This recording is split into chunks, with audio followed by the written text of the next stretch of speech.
എപ്പോഴും അമ്മയ്ക്കും അച്ഛനും ഉള്ളൊരു ടെൻഷൻ എന്ന് പറയുന്നത് കുട്ടികൾ നേരെ വളരുന്നുണ്ടോ, അവർക്ക് നന്നായിട്ട് പ്രോപ്പറായിട്ട് എല്ലാ കാര്യങ്ങളും കിട്ടുന്നുണ്ടോ എന്നൊക്കെ ഉള്ള ടെൻഷനാണ് എല്ലാ പാരൻസിനും ഉള്ളത്. അപ്പോൾ അതുകൊണ്ട് തന്നെ ഈ കുട്ടികൾ ഉറങ്ങാതിരിക്കുമ്പോഴും ഇവർക്ക് ഭയങ്കര ടെൻഷനാണ്. ഇന്ന് നമ്മൾ കുട്ടികളിലെ സ്ലീപ്പ് ഡിസോർഡേഴ്സിനെ കുറിച്ചാണ് സംസാരിക്കുന്നത്. ഇന്ന് എന്നോടൊപ്പം ഉള്ളത് consultant paediatrician NIMS hospital doctor Ashok. Welcome to the show. Thank you. Doctor, എനിക്കിന്ന് ചോദിക്കാനുള്ളത്, എല്ലാ പാരൻസും എപ്പോഴും പറയുന്നത് എൻ്റെ കുട്ടി വളരെ താമസിച്ചാണ് ഉറങ്ങാറ്, അല്ലെങ്കിൽ 12 മണി കഴിയുന്നത് വരെ അവനിങ്ങനെ കളിച്ചുകൊണ്ടിരിക്കും, അല്ലെങ്കിൽ വേറെ എന്തെങ്കിലുമൊക്കെ മെസ്സിപ്പാക്കിക്കൊണ്ടിരിക്കും എന്ന് പറയും. അപ്പോൾ എന്തായിരിക്കും ഈ കുട്ടികൾ ഇത്രയും വൈകി ഉറങ്ങുന്നതിൻ്റെ ഒരു കാരണം എന്തായിരിക്കും? അത് മാത്രമല്ല, കുട്ടികളുടെ ഉറക്കത്തിൻ്റെ ആ ഒരു ഡ്യൂറേഷൻ എത്രയാണ്, നോർമൽ ആയിട്ട് എത്ര വേണം? ഇതൊക്കെയാണ് ഇന്നത്തെ ഒരു ഡൗട്ട്സ്. ഒന്ന് ക്ലിയർ ചെയ്യാമോ? കുട്ടികൾക്ക് ഉറക്കം വളരെ പ്രധാനമുള്ള ഒരു കാര്യമാണ്. ഇപ്പോൾ പേരൻസ് ആണെങ്കിലും ആഹാരം കൊടുക്കുന്ന കാര്യത്തിനും അതുപോലെ തന്നെ പഠിക്കുന്ന കാര്യത്തിനും ഒരുപാട് ഇമ്പോർട്ടൻസ് കൊടുക്കും. പക്ഷേ ഇതുപോലെ തന്നെ വളരെ പ്രധാനപ്പെട്ട കാര്യമാണ് ഉറക്കവും. പകൽ സമയത്ത് പഠിക്കുന്ന കാര്യങ്ങളും എല്ലാം മെമ്മറി കൺസോൾഡേറ്റ് ചെയ്യാനും അതുപോലെ ശ്രദ്ധ അഥവാ അറ്റൻഷൻ, ഇതും ബിഹേവിയർ അതായത് ഇമോഷണൽ റെഗുലേഷനും എല്ലാം വളരെ ഇമ്പോർട്ടൻ്റ് ആണ് ഉറക്കം. പലപ്പോഴും നമ്മൾ കാണുന്നൊരു കാര്യം എന്താണെന്ന് വെച്ചാൽ, ഇപ്പോൾ രാത്രി നല്ല രീതിയിൽ ഉറക്കം കിട്ടാത്ത കുട്ടികൾക്ക് പകൽ സമയമാകുമ്പോൾ ഒരു ഇറിറ്റബിലിറ്റി അല്ലെങ്കിൽ ഒരു ഹൈപ്പർ ആക്ടിവിറ്റി എല്ലാം കാണാറുണ്ട്. സോ ഇത് നമ്മളൊരു പല പേരൻസും അറ്റൻഷൻ ഡെഫിസിറ്റ് ഹൈപ്പർ ആക്ടിവിറ്റി അഥവാ ADHD എന്നൊക്കെ സംശയിക്കാറുള്ള കാര്യമാണ്. സോ ഞാൻ പേരൻസിന് പറഞ്ഞു കൊടുക്കുന്ന ഒരു ഇമ്പോർട്ടൻറ്റ് കാര്യം എന്താണെന്ന് പറഞ്ഞാൽ, ഉറക്കം എന്നുള്ളത് ഒരു ലക്ഷറി അല്ല, അത് ബ്രെയിനിന്റെ ന്യൂട്രീഷനാണ്. പിന്നൊരു കാര്യം ചോദിച്ചത്, ഒരു കുട്ടിക്ക് എത്രത്തോളം ഉറക്കം വേണമെന്നുള്ള കാര്യമാണ്. അതിന് ഒരു സിമ്പിൾ റൂൾ ആണുള്ളത്. അതായത് വളരെ ചെറിയ കുട്ടികൾക്കാണ് കൂടുതൽ ഉറക്കം വേണ്ടത്. സോ ഇപ്പൊ ജനിച്ചു വീഴുന്ന ഒരു കുട്ടിക്ക് അല്ലെങ്കിൽ ഒരു നിയോണേറ്റിന് ഒരു ദിവസം മിനിമം ഒരു 14 തൊട്ട് 18 മണിക്കൂറെങ്കിലും ഉറക്കം വേണം. അതിനുശേഷം 1 വയസ്സിന് താഴെയുള്ള കുട്ടികൾക്ക് മിനിമം ഒരു 16 hours ഒക്കെയാണ് നമ്മൾ ഉറക്കത്തിന്റെ ഡ്യൂറേഷൻ പറയുന്നത്. ടോഡ്ലേഴ്സ് എന്ന് പറഞ്ഞാൽ ഒരു 1 to 3 years ഉള്ള ഏജ് ഗ്രൂപ്പാണ്. അവർക്കൊരു 12 to 16 hours ഒക്കെയാണ് നമ്മൾ ഉറക്കം പറയുന്നത്. പിന്നെ പ്രീ സ്കൂളേഴ്സിനാണെങ്കിലും ഒരു 14 hours. പിന്നെ സ്കൂൾ ഏജ് ഗ്രൂപ്പ് അതായത് ഒരു 6 to 12 yearsന് ഒരു 10 to 12 hours എങ്കിലും ഉറക്കം വേണം. ഇനി നമ്മൾ പറയേണ്ട വളരെ പ്രധാനപ്പെട്ട ഒരു ഏജ് ഗ്രൂപ്പാണ് കൗമാരക്കാലം അല്ലെങ്കിൽ അഡോളസെൻസ്. ഇപ്പൊ നമ്മൾ എപ്പോഴും കേൾക്കുന്നതാണ്, കൗമാരപ്രായത്തിൽ അല്ലെങ്കിൽ അഡോളസെന്റ് കുട്ടികൾക്ക് ആവശ്യത്തിന് ഉറക്കം കിട്ടുന്നില്ല, അവർ വളരെ ലേറ്റ് ആയിട്ടാണ് ഉറങ്ങുന്നത് എന്നുള്ള കാര്യം. അവർക്ക് മിനിമം 8 to 10 hours എങ്കിലും ഉറക്കം വേണം എന്നുള്ളതാണ് ഒരു കണക്ക്. ഇത് വളരെ റിജിഡ് അല്ല, പക്ഷേ നല്ല രീതിയിൽ ഒരു ഉറക്കം കിട്ടിയാൽ മാത്രമേ കുട്ടിയുടെ ഓവറോൾ ഡെവലപ്മെന്റും കാര്യങ്ങളും നല്ലപോലെ നടക്കുള്ളൂ.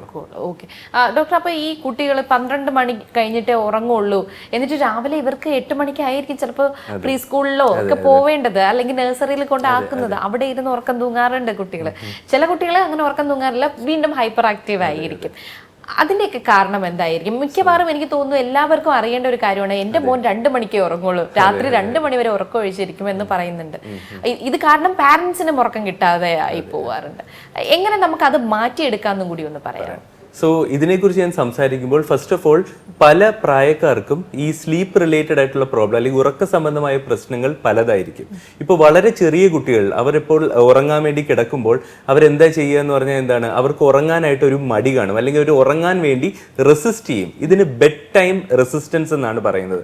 സോ അവർ ഉറങ്ങാതെ എനിക്ക് ബാത്റൂമിൽ പോകണം, അതല്ലെങ്കിൽ എനിക്ക് കുറച്ചു നേരം കൂടി കഥ കേൾക്കണം, ഇങ്ങനെ പല കാര്യങ്ങളും പറയുന്നുണ്ട്. അതുപോലെ വളരെ കോമൺ ആയിട്ട് കാണുന്ന വേറൊരു കണ്ടീഷനാണ് സ്ലീപ്പ് ഓൺസെറ്റ് ഇൻസോംനിയ എന്ന് പറഞ്ഞാൽ കിടന്നാൽ ഉറക്കം വരാനുള്ള ഒരു ഡിലേ. അതാണ് സ്ലീപ്പ് ഓൺസെറ്റ് ഇൻസോംനിയ. ഇനി പേരൻസിനെ എസ്പെഷ്യലി വർക്കിംഗ് മദേഴ്സിനെ വളരെ ബുദ്ധിമുട്ടിക്കുന്ന വേറൊരു പ്രശ്നമാണ് ഫ്രീക്വന്റ് നൈറ്റ് എവേക്കനിങ്സ് എന്ന് പറഞ്ഞാൽ പലതവണ രാത്രി എഴുന്നേക്കുന്ന ഒരു പ്രശ്നം.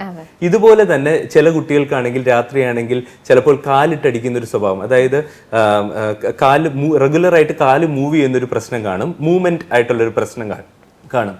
ഇതുപോലെ വേറൊരു വളരെ ഇമ്പോർട്ടൻ്റ് ആയിട്ടുള്ള പ്രശ്നമാണ് സ്ലീപ്പ് റിലേറ്റഡ് ആയിട്ടുള്ള ബ്രീത്തിങ് പ്രോബ്ലം എന്ന് പറയും. സോ അത് ഉറക്കത്തിൽ കൂർക്കം വലിക്കുക, ഉറക്കത്തിൽ നല്ല രീതിയിൽ ഉറക്കം കിട്ടാതെ ഉറക്കത്തിൽ നിന്ന് എഴുന്നേൽക്കുക, ഇതിന് ഒബ്സ്ട്രക്റ്റീവ് സ്ലീപ്പ് ആപ്നിയ എന്നെല്ലാം പറയും.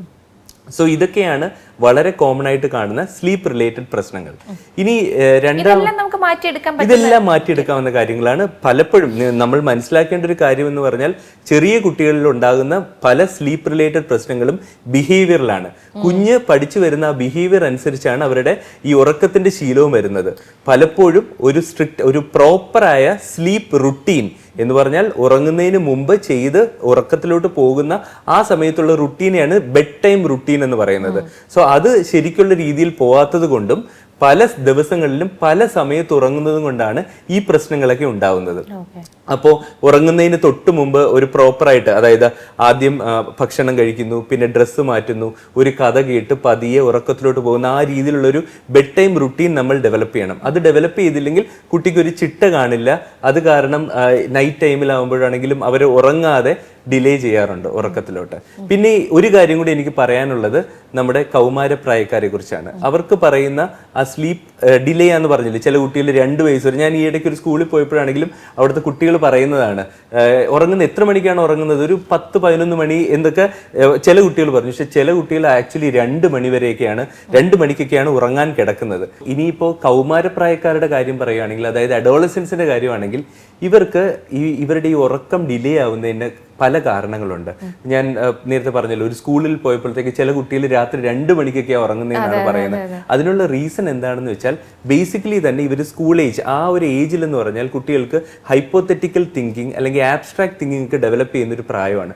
അപ്പോൾ ഇവർക്ക് പല സ്കൂൾ റിലേറ്റഡ് ആയിട്ടുള്ള സ്ട്രെസ്സസ് കാണും, അതുപോലെ മൊബൈൽ യൂസേജ് ഒക്കെ ഒരുപാട് കാണും. അപ്പോൾ അതുപോലെയുള്ള ഗാഡ്ജറ്റ്സ് എല്ലാം യൂസ് ചെയ്യുമ്പോൾ അതിൻ്റെ ബ്ലൂ ലൈറ്റും എല്ലാം കാരണം അവരുടെ ബോഡിയിലെ മെലറ്റോണിൻ, അതായത് ഉറക്കത്തിന് വേണ്ട ഹോർമോണിന്റെ അളവ് കുറഞ്ഞിരിക്കും. സോ അതുകൊണ്ട് അവർക്കൊരു ഉറക്കം കിട്ടാനുള്ള ഒരു ഡിലേ വരും. ഇതിന് പറയുന്ന പേരാണ് സെർക്കേഡിയൻ സ്ലീപ്പ് റിതം ഡിലേ എന്നാണ് ഇതിന് പറയുന്നത്. സോ എന്താ സംഭവിക്കുന്നതെന്ന് വെച്ചാൽ ഈ കൗമാരപ്രായക്കാർ അല്ലെങ്കിൽ അഡോളസൻസിന് അവർക്ക് ഉറങ്ങാൻ തോന്നുന്ന ആ ഉറക്കത്തിന്റെ സമയത്താണ് ഈ മെലറ്റോണിൻ ഹോർമോൺ ഉണ്ടാകുന്നത്. ഈ മെലറ്റോണിന്റെ പ്രൊഡക്ഷൻ കുറച്ചും കൂടി ഡിലേ ആയിട്ടാണ് ഉണ്ടാകുന്നത്.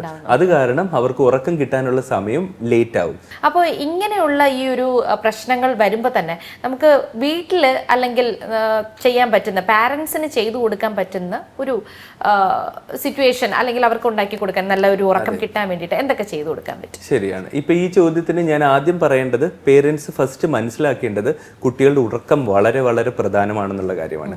സെക്കൻഡ് തിങ്, നമ്മുടെ വീട്ടിൽ ഇപ്പോൾ നമ്മൾ ഇപ്പോൾ ഫുഡിന്റെ കാര്യത്തെക്കുറിച്ചും പഠനത്തിന്റെ കാര്യവും പറയുന്ന പോലെ സ്ലീപ്പ് ഹൈജീൻ എന്നൊരു ടോപ്പിക്കിനെ കുറിച്ച് ആൾക്കാർ സംസാരിക്കേണ്ടതുണ്ട്, പേരൻസ് മനസ്സിലാക്കേണ്ടതുണ്ട്. സോ ഒരു പ്രോപ്പർ സ്ലീപ്പ് ഹൈജീൻ എന്ന് പറഞ്ഞാൽ ആ കുട്ടിക്ക് രാത്രി ഉറക്കത്തിലോട്ട് പോകുന്നതിന് മുമ്പുള്ള ആ ചിട്ടകളും ആ ഏതൊക്കെ കാര്യങ്ങളാണ് പാലിക്കേണ്ടതെന്നുള്ളതാണ് സ്ലീപ്പ് ഹൈജീൻ എന്ന് പറയുന്നത്. സോ അതിന് എന്തൊക്കെയാണ് ഉദാഹരണങ്ങൾ എന്ന് പറഞ്ഞാൽ, ഫസ്റ്റ് ഓഫ് ഓൾ ഈവനിങ് ഒരു വൈകിട്ടായ ശേഷം മാക്സിമം നമ്മൾ ഈ ചായ, കോഫി ഇങ്ങനത്തെ ഐറ്റംസ് മാക്സിമം കൊടുക്കാതിരിക്കുക.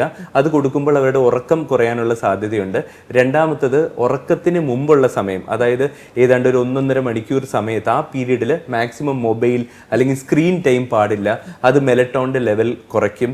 അതുപോലെ തന്നെ ബെഡ് അഥവാ കിടക്കുന്ന കട്ടിൽ ഉറങ്ങാൻ വേണ്ടി മാത്രം ഉപയോഗിക്കുക, അല്ലാതെ അവിടെ ഇരുന്ന് ഭക്ഷണം കഴിക്കുക, അവിടെ ഇരുന്ന് കളിക്കുക, ഈ രീതിയിലുള്ള കാര്യങ്ങളൊക്കെ ചെയ്താൽ കുട്ടികൾക്ക് ഒരിക്കലും ഉറക്കം വരില്ല. പിന്നെ റെഗുലർ ആയിട്ടുള്ള ഫിസിക്കൽ ആക്ടിവിറ്റി വേണം. കാര്യം ഒരാളുടെ ഉറക്കത്തെ തീരുമാനിക്കുന്ന 2 ഘടകങ്ങളാണ്.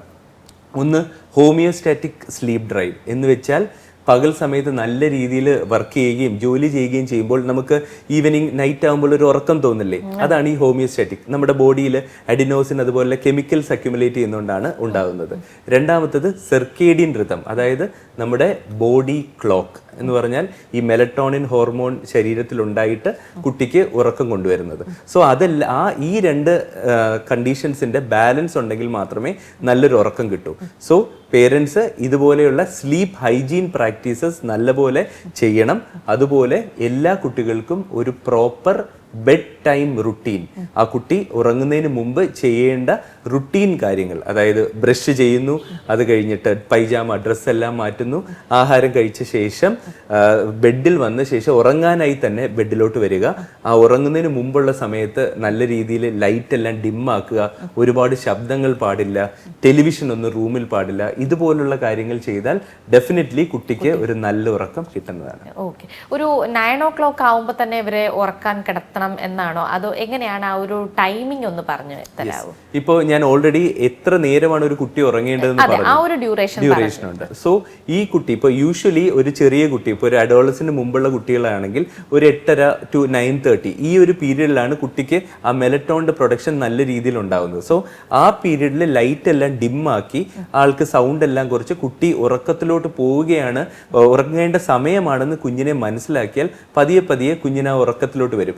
ഈ ടൈമിൽ തന്നെ ഉറക്കണം എന്നുള്ള ഒരു കാര്യമില്ല. പക്ഷേ പേരൻസിന്റെ ടൈമിംഗ് അനുസരിച്ചായിരിക്കരുത് കുട്ടിയുടെ ഉറക്കം തീരുമാനിക്കുന്നത്. ഇപ്പോൾ ഒരു വീക്ക് ഡേയ്സ് ആണെങ്കിൽ ഈ സമയത്ത് ഉറങ്ങുന്നു, വീക്കെൻഡ്സിനാണെങ്കിൽ വേറൊരു ടൈമിൽ ഉറങ്ങുന്നു, ഈ രീതിയിൽ പാടില്ല.